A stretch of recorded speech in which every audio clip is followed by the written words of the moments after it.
Hi everyone. So we are live on the Syos channel. Tonight I'm really happy to welcome GD Allen. Uh, Thank you, GD, for coming. Thank you for having me. I appreciate it. Yeah, a pleasure. How are you today? I'm fine. I woke up today, so today is a good start. So Yeah. hey, there we go. And yourself, how are you today? Yeah, I'm fine. I already did my all day, but yeah, it's yeah. I'm sorry Oh, to wake you. Yeah, it's like the It's oh, yeah, that's already the right. curf. It's already the curfew here in France. I'm not allowed to go out now. It's Ah, 6 p.m. yeah, yeah. Okay, So bedtime, early bedtime. All right, that's good. yeah, just I decided not to go to bed this time, just to be with you tonight. Oh, So thank you. I appreciate that. Right, here we are. Y- yeah, okay. So yeah, I have a few questions for you. Okay, hope I can answer them. And yeah, I hope so too. And people feel free to ask also your questions on Facebook or on YouTube, and we will be happy, or at least GD will be happy to answer the questions. I guess it's more Okay, for I'll you. try. I'll try. Yeah. So yeah, my first question was so you were born in Detroit in the early 70s. So Yeah. who or what? Yeah, yeah. Sorry for the That's date. cool. Hey, I mean, was that supposed to mean I'm Yeah, maybe. old? Yeah, yeah. I didn't ask if I had to mention No, your hey, age. hey, I'm proud of the fact, that I made it this far in terms of just living, So yeah, 1972. Yeah, yeah, you're right. Yeah, you still you look young still. So Oh, well, thank you. that's It's not my doing. It's just the genetics. You know what I mean? yeah. Yeah. So the question was who or what made you pick up the saxophone? Wow. Let's see. I started singing first. Me and my Oh, sisters had a singing group, and I couldn't sing well. My mom used to coach us in singing because she was a singer. So after getting hit on the mouth a lot, every time I would sing flat, I decided to play the clarinet. And it oh, wasn't okay. because I saw anything. It was just that at that time, and in Detroit, in the Detroit public music system, they were offering music classes for fourth graders, and a music teacher came to my class and asked if anyone wanted to play. And I raised my hand, and the only thing that was available was a clarinet. So I started on clarinet, and I wasn't aware of improvisation at that point. So it was just, I got this toy or this thing that I can make music with, and my mother won't hit me on my mouth anymore because she doesn't know a damn thing about the clarinet. So that was my escape from that.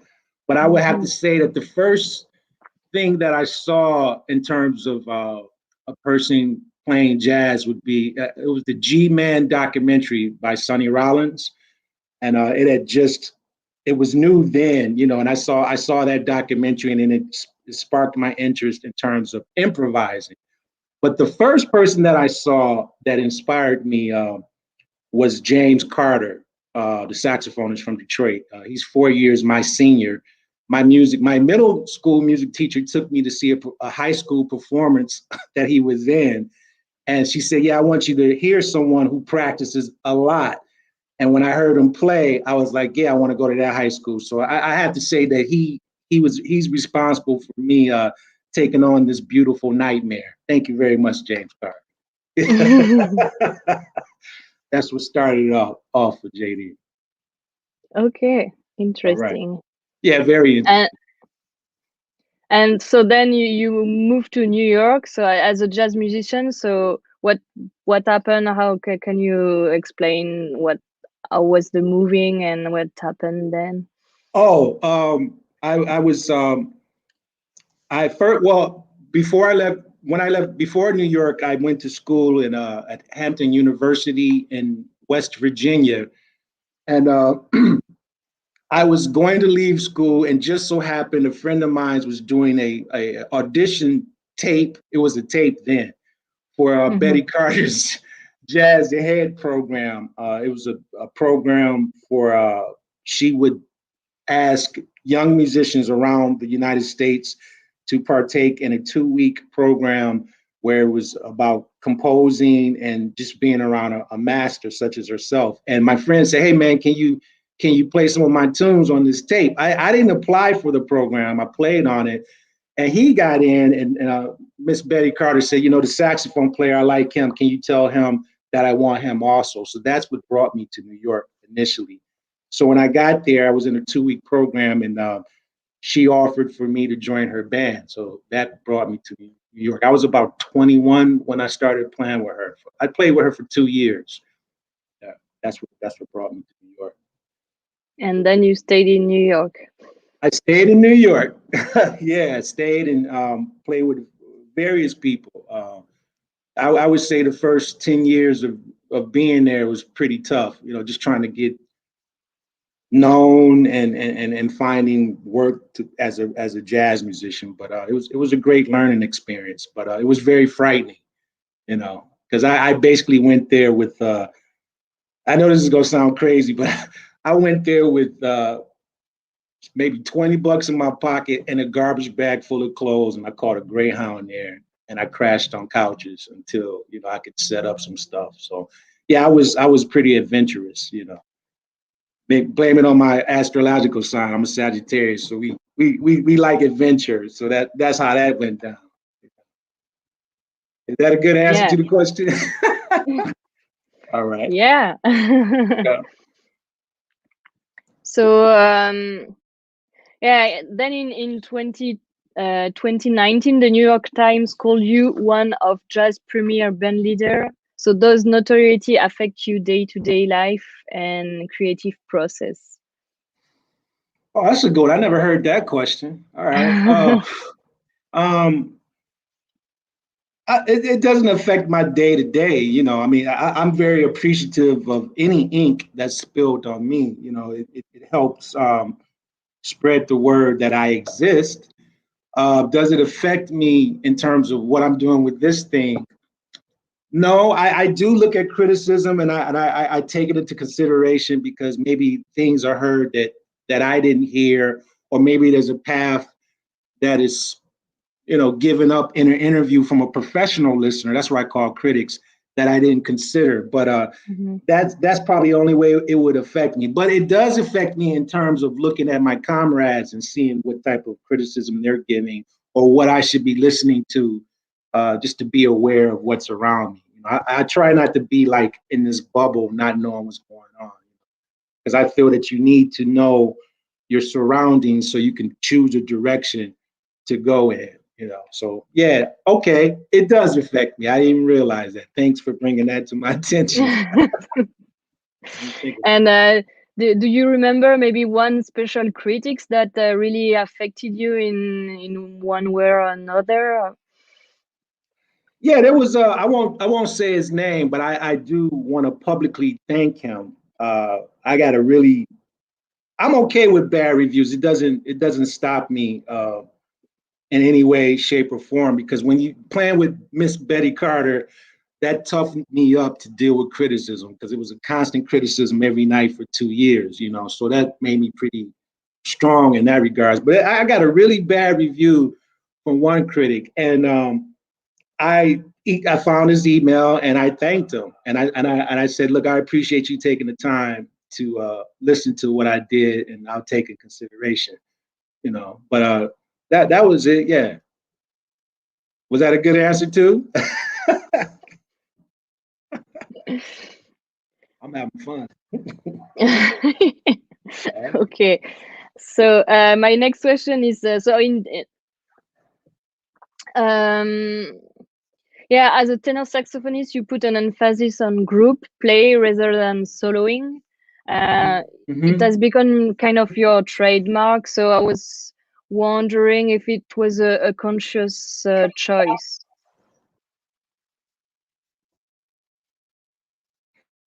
Did you hear it? Yes, Yeah. it is. Okay. I am a proponent of. Can you hear me? I am a proponent of It's cutting a little ensemble bit. playing. Yeah. Hmm. Yeah, is that better? Am I there? Not really. Yeah, now it's okay. Okay. Okay, good, good. Here we go. COVID-19 is not going to destroy us. Um, I believe in ensemble playing. I don't know what's happening. Maybe yeah, it's a conscious effort. It's I like group interplay. I like the communications with other band members.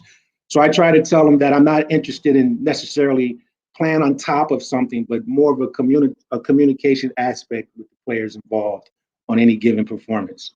So yeah, that is a conscious thing that I think about. Everyone should have a say so within an improvisation situation, in my opinion. But yeah, that is something conscious. Got Okay. that? Yeah. So I in 2019 you formed a new trio with two young musicians and you released the Barracoon CD to Yeah. critical acclaim. So is this the same band behind your new album, or did you change the setup? Or It is the same band. I just wanted to show our range in terms of performance. So Barracoon is more of a loose situation, sketches, and Toys Die Dreaming, which is the current recording that we did as an ensemble, has a bit more structure to it and is more or less just straight up swinging. So it should sound like two different bands, just to show Mhm. range.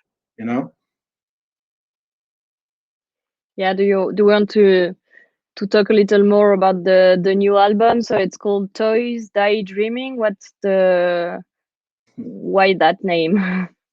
Uh, this was the title and recording was definitely thought of before COVID-19. And I had some reservations about even calling it that because I didn't want to make it seem as if I was celebrating what was our shared experience in this Mm. COVID-19 situation. So for about a month or two, I didn't want to call it that, but this is going to sound weird, but it wanted to be called Toys Die Dreaming, so I had to call it that. But it was Mm-hmm. in no, and it was no intentional thing to comment about what was happening. Now, Barracoon was definitely commenting on the 400 years celebration of 1619 to 2019. That was a conscious situation in terms of titles and feel. But the original intentions of the title and the feel of this current record was about not being so serious because I mean it's impossible to think of a toy die dreaming. So they're actually two tunes put together, just using the title and kind of having fun with what people might think I meant with that. But then COVID-19 happened, and then it took on a darker tone than what I originally intended. So apologies if I offended anybody in making light of what we're going through. Okay. Yeah. Yeah, about COVID-19, actually, as a musician, what's the biggest lesson you draw from this COVID situation? Wow. I realized that more than ever, I understand a lot. It's a more clarity in the sense of what music and performance mean to me. Um, I had to learn how to play by myself, solo saxophone, and that's something that I always wanted to do and saw as the high goal to try to reach. But it pronounced itself more during this experience, and I miss people like everyone else. You're mentioning a lockdown at 6 o'clock, and I have friends in Canada who say there's a lockdown at 8. And quite honestly, for me, definitely I want to play, but a joy for me would just be to be able to go into a restaurant and have a great meal by myself Yeah. and no mask and eat the food with my eyes closed and just hear the people talking. I think that would bring so much. It's bringing me joy talking about that scenario that I want to happen and I know will happen. So it brought a lot of things into focus. I've had some, I'm sure we've had people, unfortunately, who have passed away. I have some really great friends and mentors who have recently passed away. So as a result of COVID-19, so I think it's changed my life for the better and made me really appreciate this gift that was given to me, and really say that it's not about the club, it's not about people writing or saying, hey, you sound great. It's more about this kind of being a flashlight in the dark. Does that make sense? What I'm saying? Yeah. Yeah. So that's what it did for me, definitely. Okay. We have a question from Arlott. He's asking, do you ever play jazz clarinet? Oh, wow. No, I've never played jazz clarinet. I mean, I've done it at home for fun and but never in public. I might get a bass clarinet and Marcus Strickland has inspired me on that one. I might do that. But no, clarinet is something that I don't take outside. That and singing, that's for at home for myself and the poor people who are around me. Okay. So you started with clarinet, but then you never went back to it. No, no, no, Yeah. no. Some, Okay. it was some financial situations in my family coming up where the clarinet was needed to to get food, and so it had to be sold. And so the only thing that was available at that point, because I bought that clarinet myself when I was 9 years old. I went Yeah. outside and I shoveled snow, and I went to the grocery store, helped people with bags, and I bought a $50 clarinet at that time as a 9-year-old. But it had to be taken away. So the only thing that was left in school was a saxophone. And actually, that probably was another beautiful nightmare that turned out good in the end, I think. Yeah. Yeah, I think it sounds pretty good. So. But I wanted to be a classical clarinetist. That was the first live performance I saw was the Detroit Symphony Orchestra on a school trip. I was 9, and I wanted to be, in my mind, I was going to be this badass brother playing classical clarinet, but it didn't go down that way. Maybe maybe in another life, I'll get to that. Yeah, actually, it's we are at Syos. We are currently working on classical mouthpieces now. So really, okay. if you ever want to be a badass clarinet player, we can start working All together right. on that. Well, I'm definitely going to you guys for that. Definitely, definitely. And I have to say, this is a wonderful gift you've given us. This is beautiful what you've done, and just the visual aspect of it is amazing. It interests children in what's going on, and it actually, I think it brightens people's life a little bit when they see this going on. They say, okay, this might be fun. So thank you for doing this. Really, I'm really appreciative of this gift you gave us. Thank you. Thank you. Yeah, actually, so we met in New York. It was the end of 2019. So when you tried the saxophone mouthpieces. So yeah, I just wanted to maybe let people know what was kind of the sound you were looking for, and what kind of what do you like about the mouthpiece, and what did it change for you? Well, I'm not a gearhead. I'm sure you have a lot of gearheads on here, so I have really bad analogies to give. So if anyone wants to get at me and say, "What did you mean by that?" I have no problem with trying my best to explain it. But going there, at first, the color, I enjoyed it, but I thought it was flashy for me, so I didn't try it yet. But a good friend of ours said, "Look, man, you got to try this mouthpiece. They're in town. Go check it out." So I went down there thinking like, all right, I probably won't dig it, but he got on me so tough. He's, I said, I'll do it, because he's a big fan of golf cards. So I went there and it was a table full of mouthpieces. I'll never forget, it was a table full of mouthpieces. I said, yeah, you got a 10? And he said, oh yeah, I got, check this out. So they let Oh, me yeah, I try everything remember that. out. And I was like, I'm about to cuss, so sorry for any kids. I was like, damn, this thing got a serious a vibe on it. Like it has it gives me options. That's what I like. I have options. I can play aggressive, and there's enough resonance on it to capture it, or I could play. I have a variety of options, and that's what I was looking for. And not to knock anyone else, but that was always the concern from other companies. Was what is the range in terms of sound? Because sound is first for me, and this provided it. It enables me to go in many different rooms, and I mean that fit the bill. I thought it wasn't. I went down there, but you guys surprised me, and when I picked it up, I was so mad that I couldn't put it down.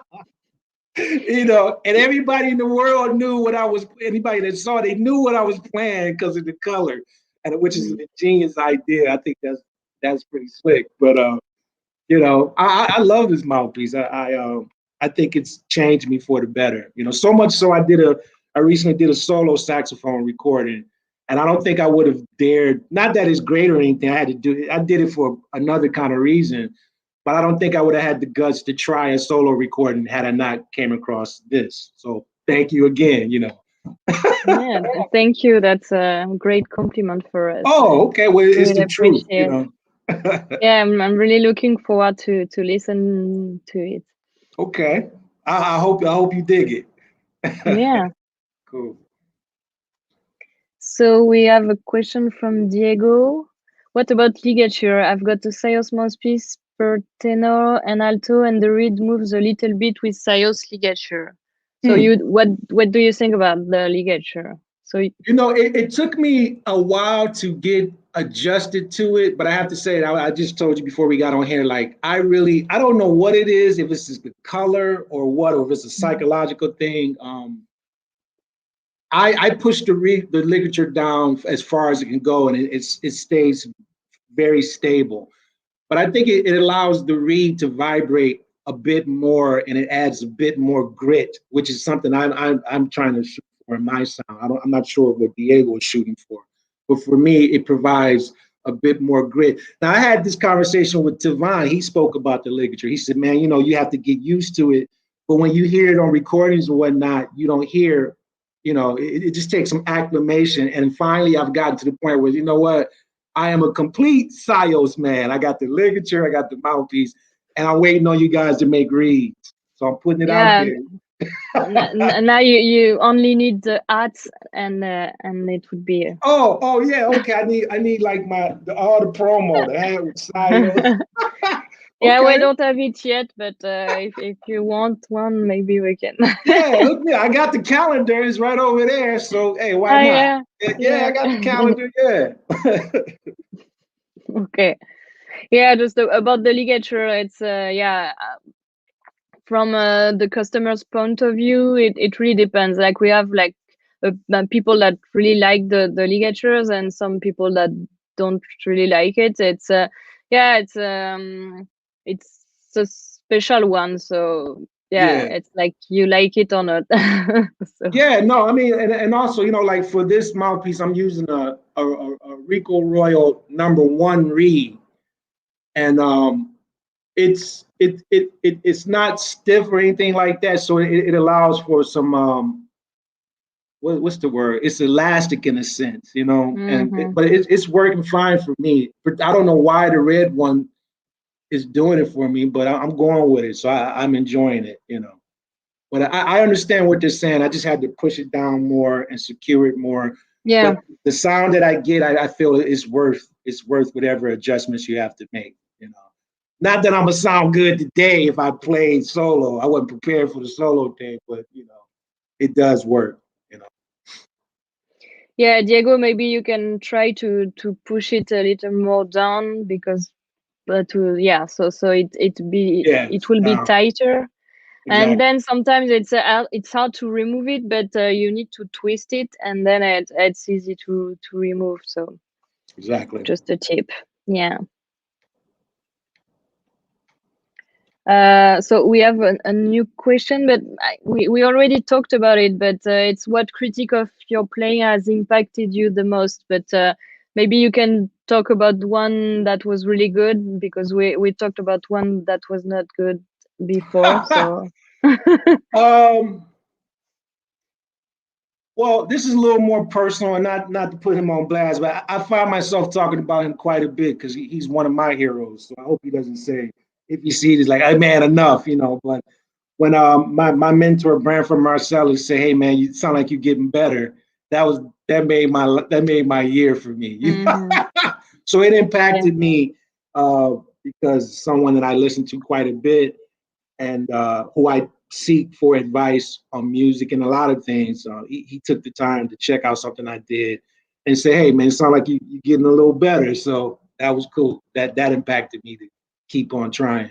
You know, Okay. yeah.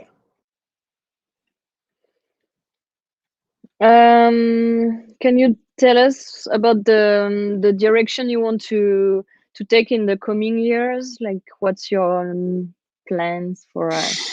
Wow. I see now that um, the direction is more or less making alliances with other musicians around the world. As a result of COVID-19, I've been able, as I told you earlier before we came on here, I probably have 200 new friends just Mhm. because of Zoom, and because the world has slowed down enough for people to sit down and actually talk and get to know each other.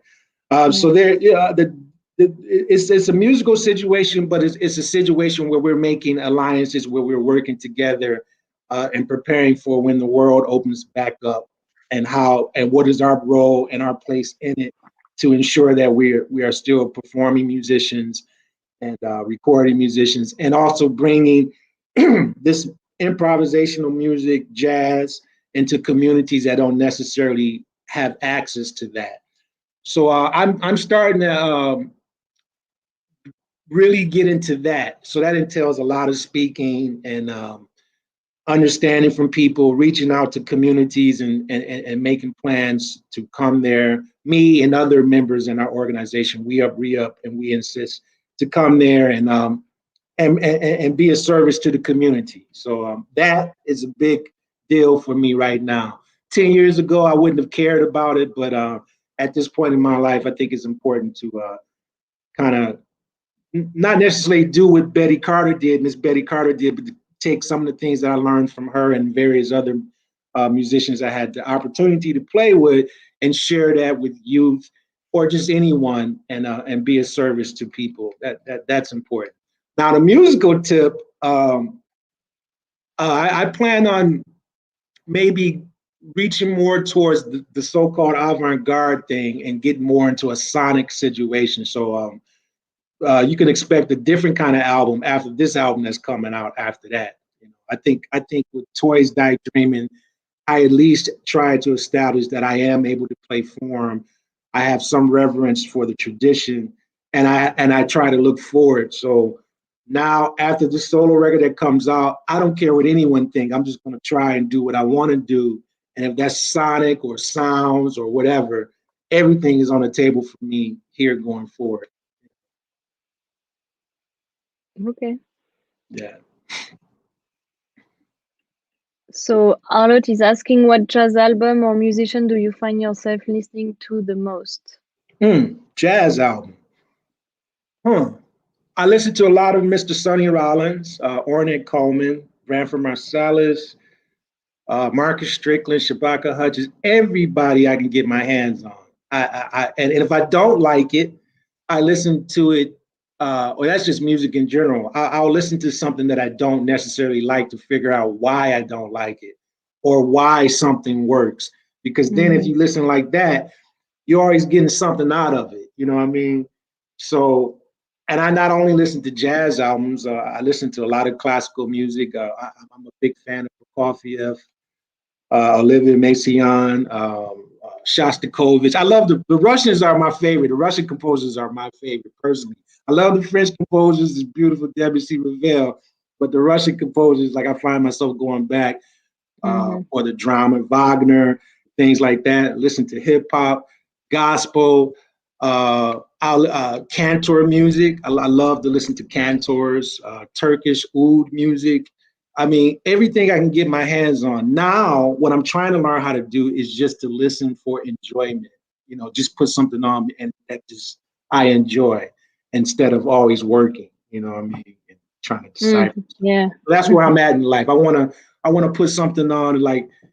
Well, there's a couple records I just put on. I love Al Green. I put Al Green on when I just want to like have a nice drink and just chill out, or Marvin Gaye. But I want to find more people to listen to like that. I like Prince too, you know. So everything, anything that's recorded, speeches, uh, gospel sermons, famous speeches by different people, the way that they communicate, uh, the way they set their speeches up the crescendos, decrescendos, and you know anything that I think would make me better. So that means, you know, you can't just lock yourself into one box. You have to look at everything for inspiration, not just music, but just all art forms. Everything, like Man Ray say, everything is art. You know, everything has a potential if it's a craft of being an art form. So I'm trying to teach myself to look at the world like that, and then you're constantly inspired. You know, that's what I do, you know, or try to do. Okay, that's interesting. So we have almost the same question from Jordan Reed. Hi, Jordan. How are you? So who have you been listening to these days? Maybe did you discover a new musician those last few Oh months, yeah, or? it's a young lady from Chicago by the name of Alexis Lombre. She's a pianist and vocalist, and she's actually a member of We Up Re Up, the organization I mentioned. I've been following things that she's doing. What I like about her music is, the Baylor Project. I love that band. I don't know if you're familiar with them. There's a group called the Baylor Project. Baylor Gene Project. Baylor and Coco Baylor, a husband and wife group, and they play all the music. Like it's just listening to them is like listening to the best of everything that the United States has to offer in terms of the music that comes from here. So I think those two are like I'll check in with them. I love singing a lot too. So Alexis Lombre, she sings, she plays piano, and it's just a joy to hear her go through different styles and not just be locked down to one or profess a flag like I do this, you know. She just plays music and it is great, whatever it is. So I'm a fan of her and obviously Shabaka, I'm a fan of his. I mean, everybody that y'all listening to, believe me, I'm checking them out, reading the reviews, trying to figure out what I can steal to make myself and mask once I steal it to make myself better. You know? So that's it.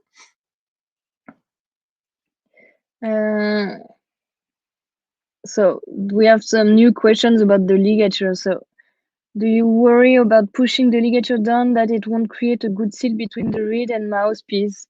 So oh, you want to answer yeah, that? or you can.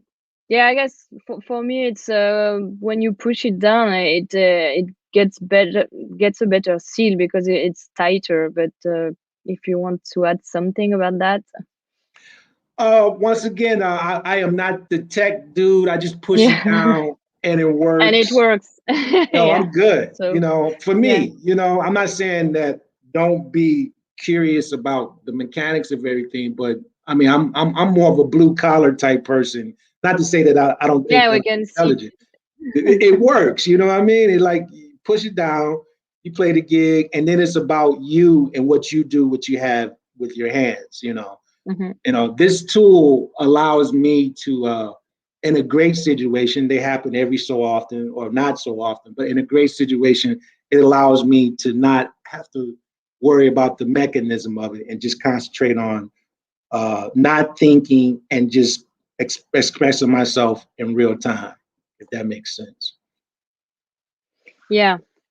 Yeah. So I guess you are not the kind of person who like change the position of the mouthpiece while playing, because yeah, it's true that with the ligatures, it's sometimes it's difficult to move the mouthpiece when it's set.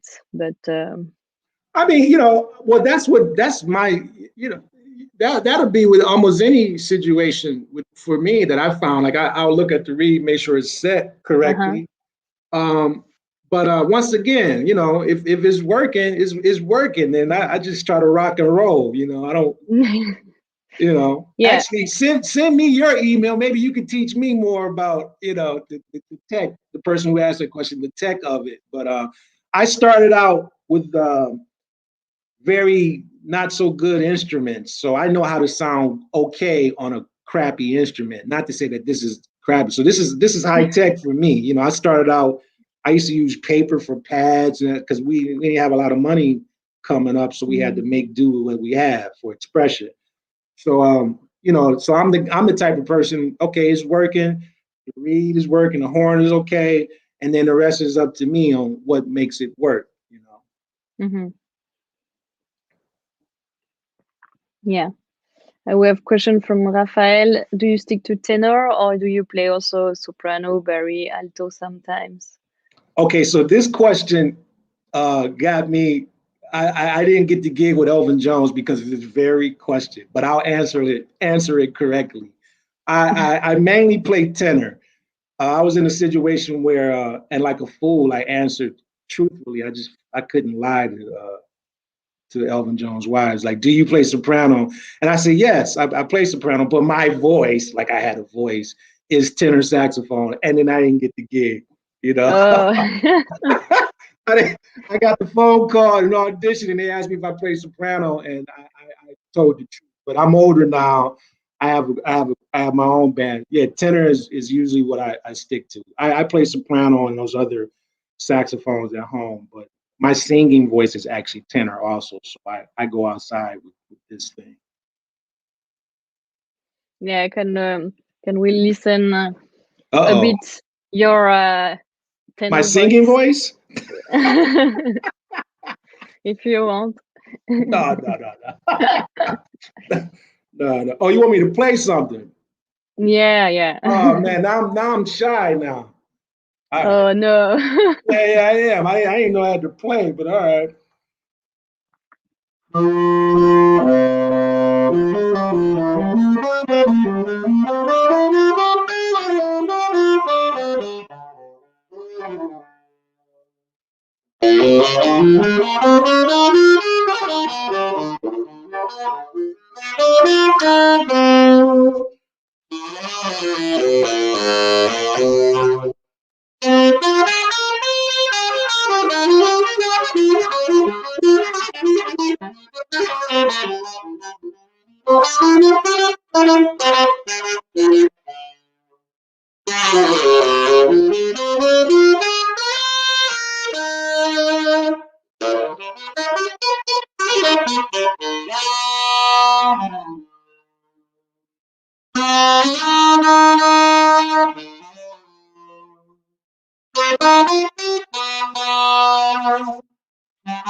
Thank you. Okay. Sorry about that. I didn't practice yesterday, but now I'm going to practice. Yeah, so now that you have played saxophone, we don't hear you well because the microphone just Oh. lowered down, but I think it's okay now. Okay, you can hear me now? Yeah, Okay, good, yeah. good. Yeah, I was wondering what's your best concert memory? Like what was your best show? Wow. Yeah, you asked some questions I don't get. I didn't rehearse for that. But best show. Oh, the best feeling I had. Oh, okay, I got it.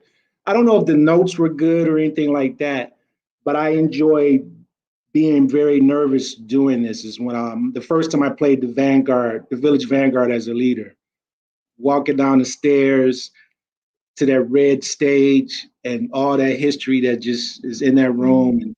And I know there was people in the audience, who came to see me burn and crash and burn. So that feeling of, and I had to pretend like, yeah, I got this, I had to psych myself up. That was memorable, that first time that Mrs. Lorraine Gordon gave me the okay to perform there. And she told me that I can play anything I want so long as I play a ballad. So we would do all this crazy stuff, and then just for Okay. her, we would play a ballad, So that's my best performance, not because it was so great musically, but the just the feeling of butterflies in my stomach again. Hmm. That was a very alive feeling. When was it? Oh, this is a while back. Maybe I would say around 2015. It's been a minute since I've been there. I think the honeymoon was over after about the fifth or sixth time of me playing there. Yeah. Yeah, it was over. But I did it. Yeah, that and Newport as a leader. Those are highlights. Just for I couldn't believe that I saw my name there. Like wow. Hmm. Okay. I didn't think I deserved it, but hey, I guess I'm a lucky son of a gun. You know.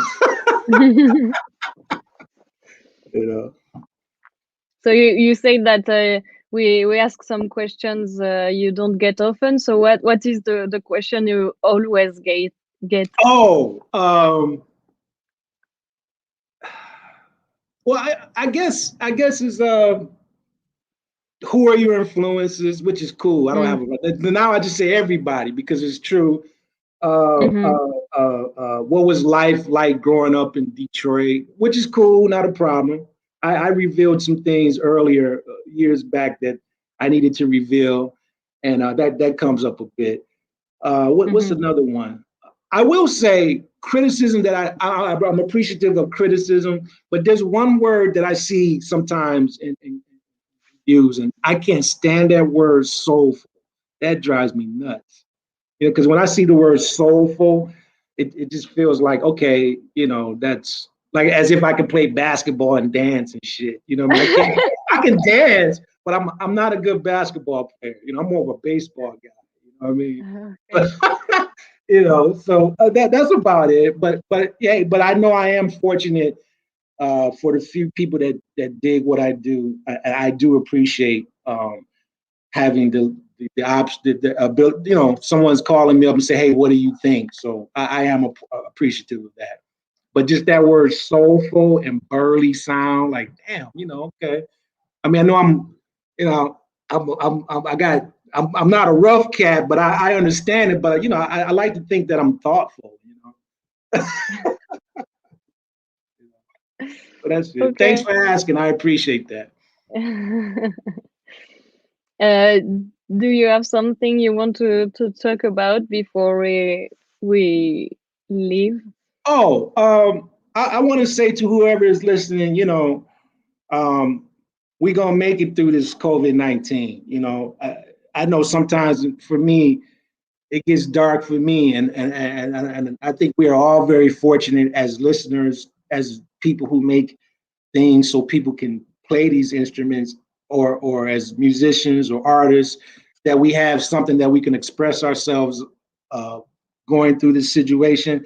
And you have my vote of confidence.